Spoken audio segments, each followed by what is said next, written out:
Tonight, the talk is on Sati Sampajanna. Sati Sampajanna is the main thing that we practice in meditation, and so it is a very important topic, how to practice to help us get out of the round of rebirth. As you know, the Buddha taught that we have to practice the Noble Eightfold Path to get out of samsara. So, besides Sati Sampajanna, there are other things to practice, like keeping the precepts, moral conduct, being contented, guarding the sense doors, be moderate in eating, practice wakefulness, not to sleep too much, etc. But the main practice in meditation is concerned with the Sati Sampajanna. So we have to understand the meaning of these two words very well. Now, first I'd like to say that there is a great danger in using a translation of a Pali word literally. I'll give you an example. Sanya. Sanya is one of the 5 khandhas, one of the 5 aggregates of attachment. And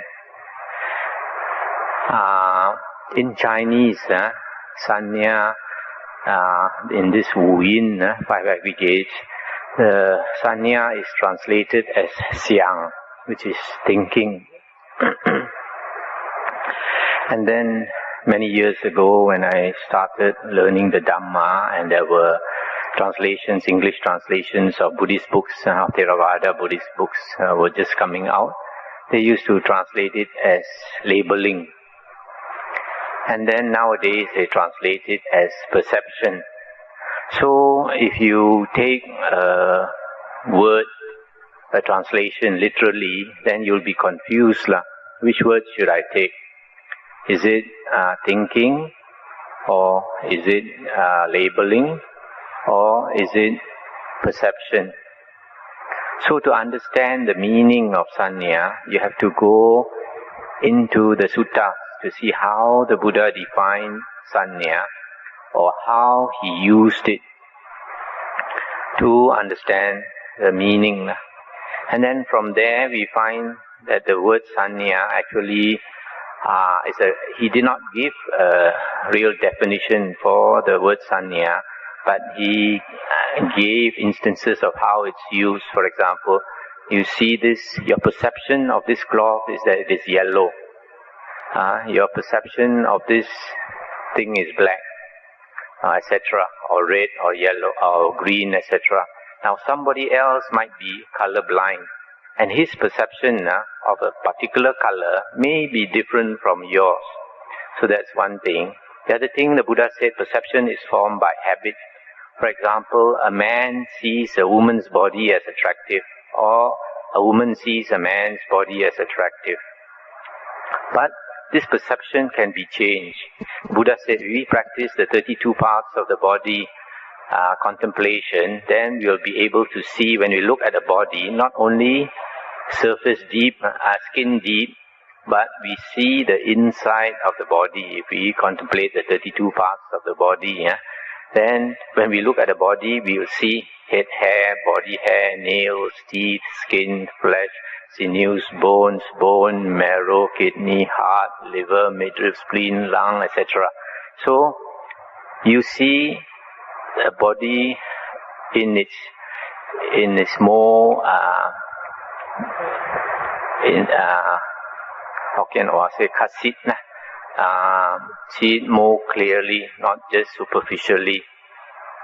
And then perhaps your attraction towards a human body may diminish, lust may diminish. That is the purpose of the practice of the 32 parts of the body meditation.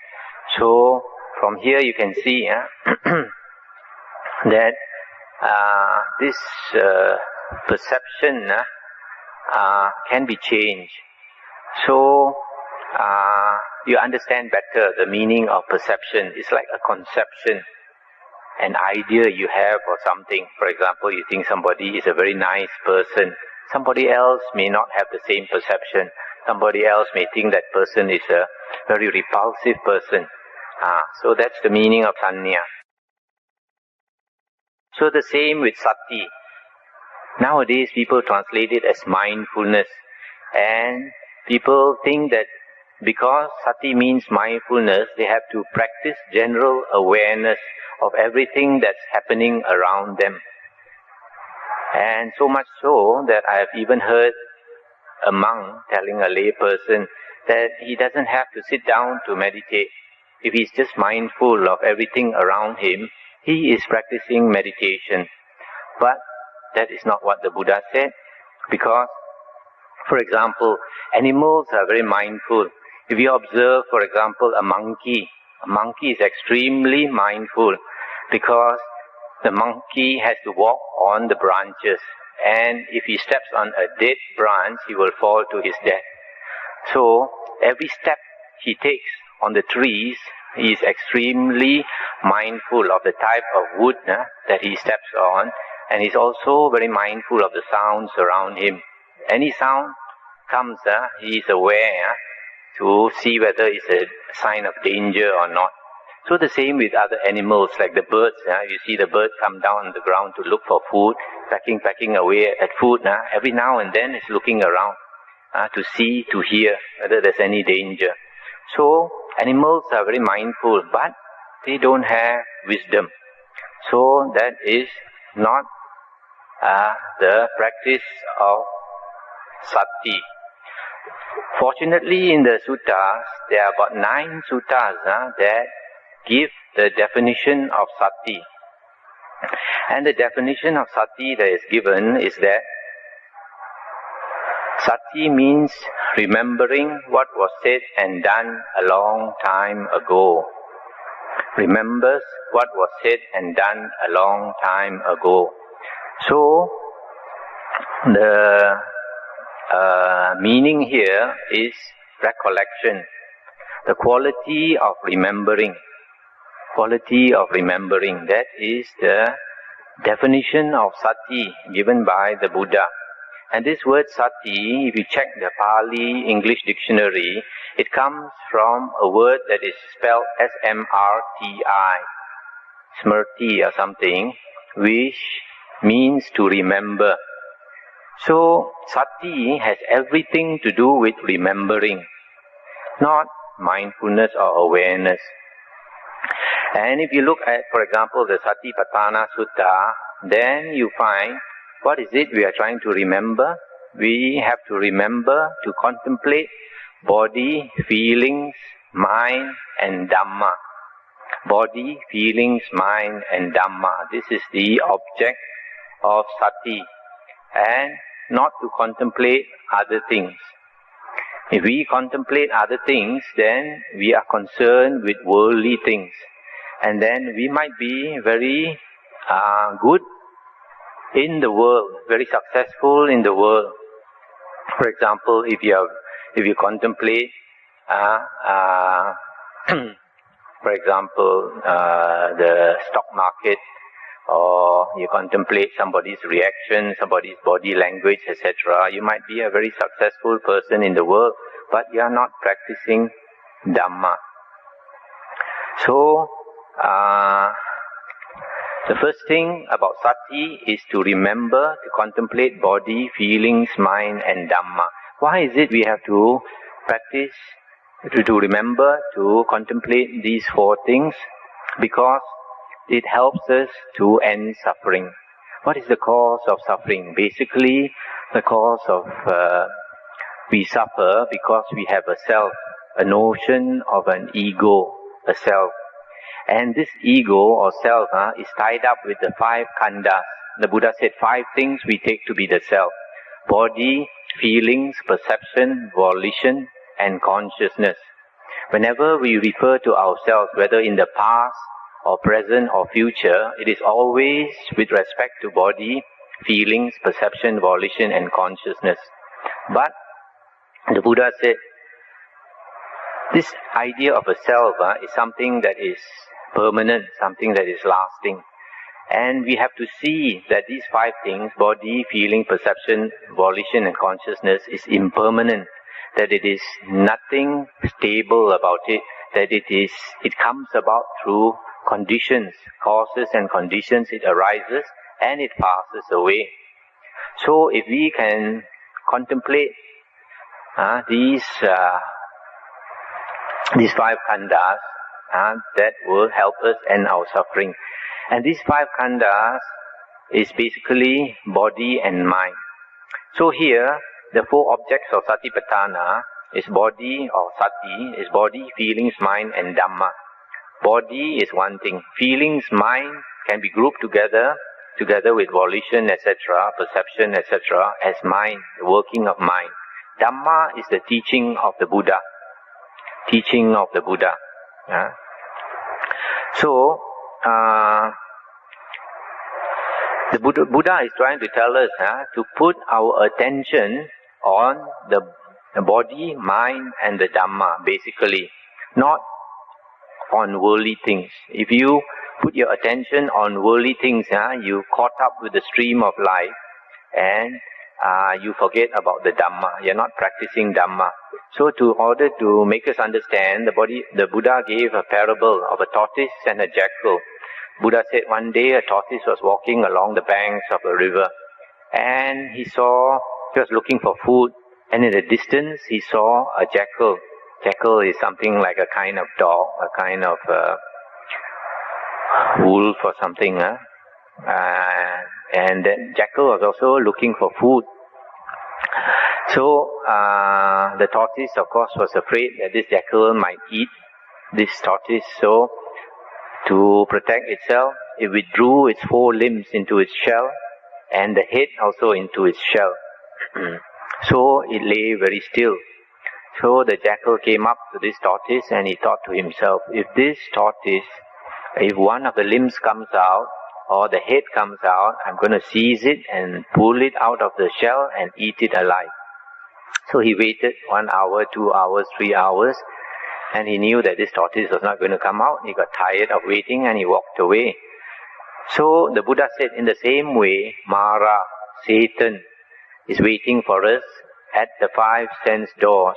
These 4 limbs plus the head represent 5 things, the 5 sense doors. The eye, the ear, the nose, the tongue, and the body touch.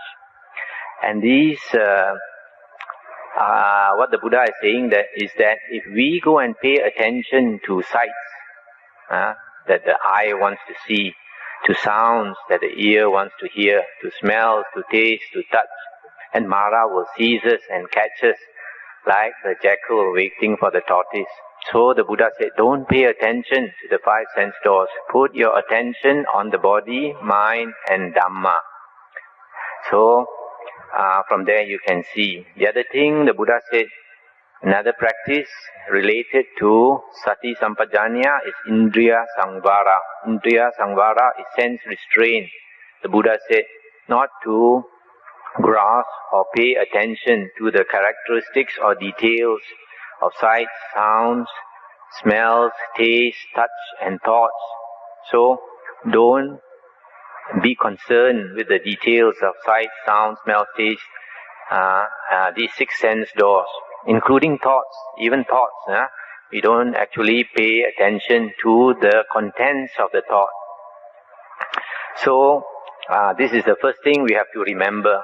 The meaning of Sati, firstly, is concerned with remembering, and to remember to put your attention or to contemplate on body, feelings, mind or Dhamma, or basically body, mind and Dhamma. So this is the first thing in the practice of Sati. There are other things that we have to remember in the practice of Sati Sampajanna, but that is the first thing.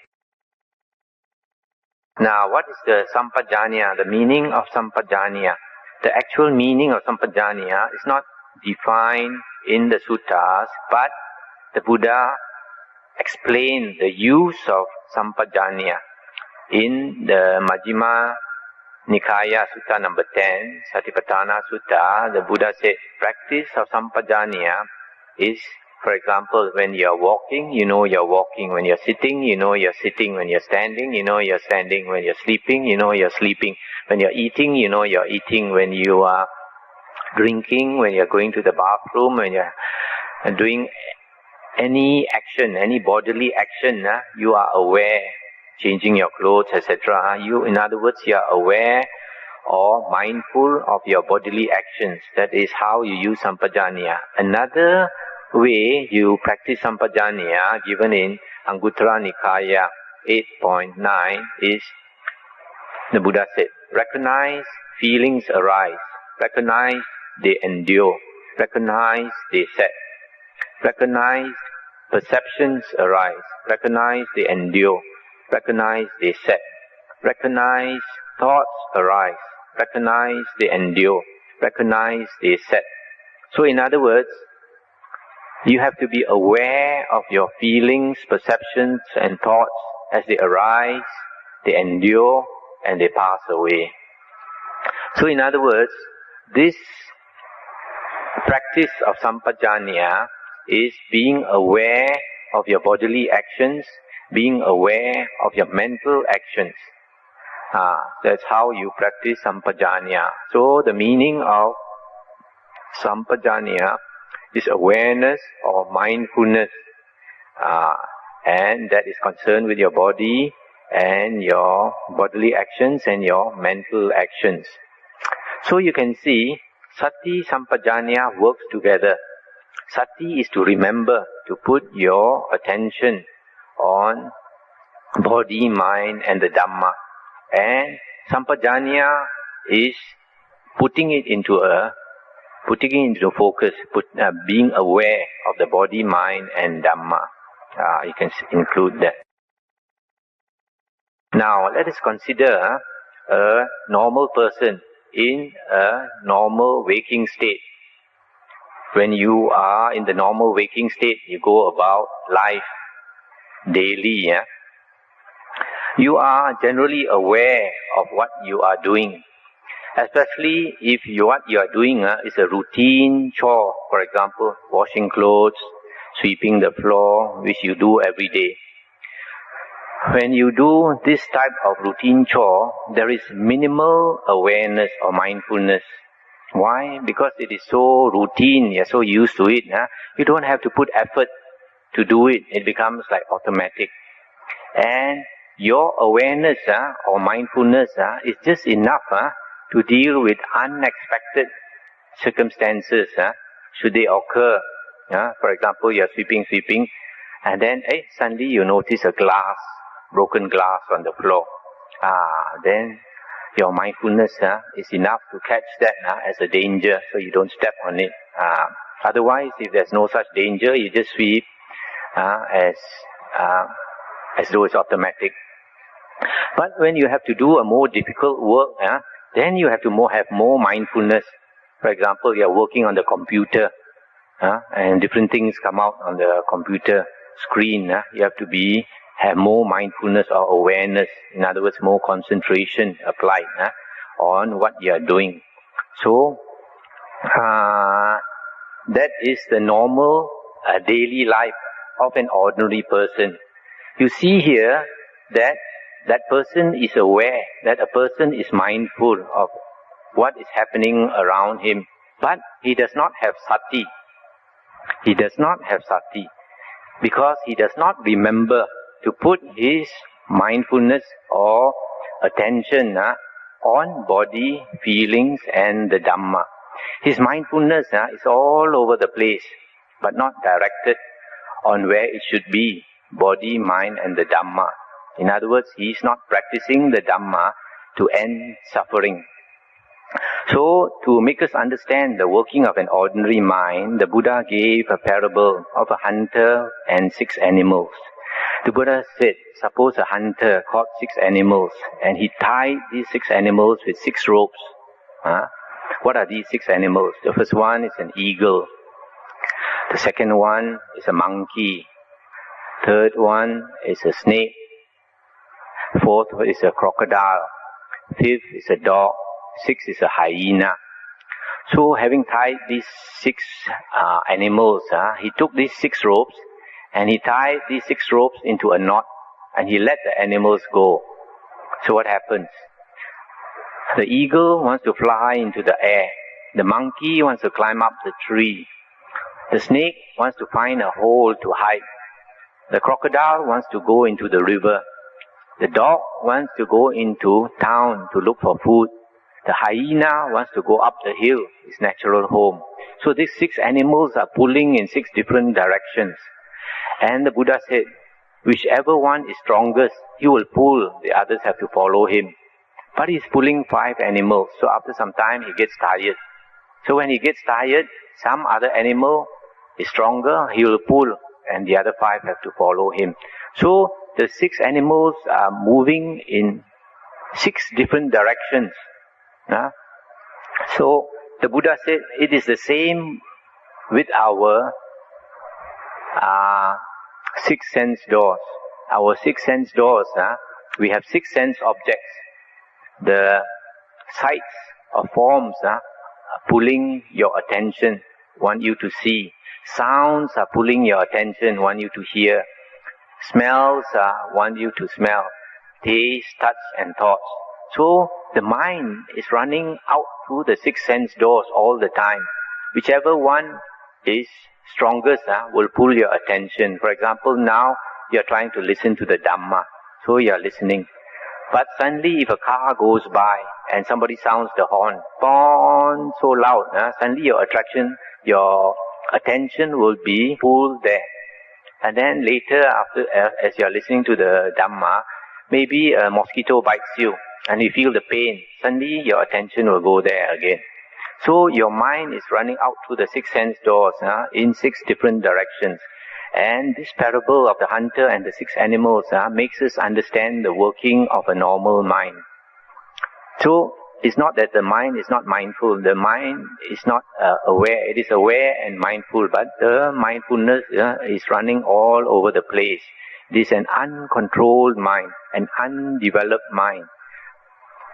And that is of an ordinary person who does not understand the Dhamma. Now, suppose you who have understood the Dhamma, who have learned the Dhamma, then you start to think you want to practice Sati Sampajanna. You want to put Sati Sampajanna into practice. And you go about your daily life, you try to practice Sati Sampajanna. You try to put your mind on, your attention on the body, the mind and the Dhamma. But every now and then you find your mind runs away.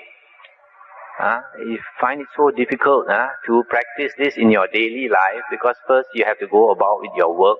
Secondly, your mind is always running here and there. You are thinking all the time. When you think of the past, you are running backwards to the past. When you plan for the future, you are running forwards. You are not standing still. You are not in the present. You are not in the moment. You are going backwards and forwards into the past and into the future. People go into the past because of certain things they regret. They regret over the past. They keep on thinking about the past. And people who are ambitious, they are always planning in the future, how to make more money, etc., etc. So they keep running into the future. But if you want to practice Sati Sampajanna, to contemplate body, the mind and the Dhamma, you have to be in the now, in the present, all the time. In other words, you have to stop thinking. You have to stop thinking. You have to stop worrying. You have to stop planning, scheming. And this is not easy to do. Why? Because your mind has been your best friend, lifetime after lifetime after lifetime. Why is it your best friend? Because if there's any danger, you use the thinking mind. How to avoid that danger. How to overcome that danger. If you want to look for a living, you use your thinking mind. How to make a living. How to succeed in your work, etc. So, because we use our mind so much, our mind is much developed compared to animals and other beings. So that is why we are called man, M-A-N, from the word mano. Mano is the thinking faculty, M-A-N-O. So we are so used to thinking that it is quite difficult to stop thinking. And in fact, we are quite reluctant to stop thinking. And this is the real renunciation. If you want to practice the holy life, either as a monk or as a lay person, you have to renounce your thinking. Have to stop your thinking, because your thinking is the ego support system, your ego protection system. And this, to renounce, is not easy. You have to practically give up yourself. But this is what is required if you want to be successful in meditation, in the practice of Sati Sampajanna. So you see, the second requirement in the practice of Sati is you have to remember to be in the present, to stop thinking, to stop planning, just be in the now. That is the second requirement. Now to recapitulate, Sati means to remember or recollection, and it means first to remember, to contemplate body, mind, the working of the body and the mind, and Dhamma. Dhamma that the Buddha taught is for us to realize, understand, to end our suffering. And Sampajanna is awareness or mindfulness, putting that mindfulness into action, contemplation into action, being mindful of your bodily actions, being mindful of your mental actions. And these two have to work together. Now we come to consider the sleep state. Just now we considered the normal waking state. Normal waking state, you want to practice Sati Sampajanna, you have to remember to contemplate body, mind and Dhamma, and you have to be in the present, two things. Now we consider the sleep state. When you are sleeping and you are dreaming, are you aware? Are you mindful? Actually you are. In fact, you are quite mindful. You are very mindful, very aware. Why? Because there's no other distractions. No other thing to distract you. You're only dreaming. It's only doing one thing. So you are very aware of your dreaming state. You are even in the now, the present. In your dream, you are in the now and present. But it is a deluded present. You are deluded because you are deluded by the dream. So because you are deluded by the dream, you take everything to be real. You become very excited if there is some danger. And you become very moved. You are totally involved in the dream. Just like some people, when they see a show, it's a sad show, they start to cry. All the tears falling all over the place. Or if it's something very funny, you start to laugh uncontrollably. You are caught up by the picture or the dream. You take it to be real. So, if you want to practice Sati Sampajanna, this is the third thing you need to do, is to be detached. To be detached from that dream. To be detached from what you see. Even in the waking state, you need to be detached. Because if you are not detached, even in the waking state, you become very involved.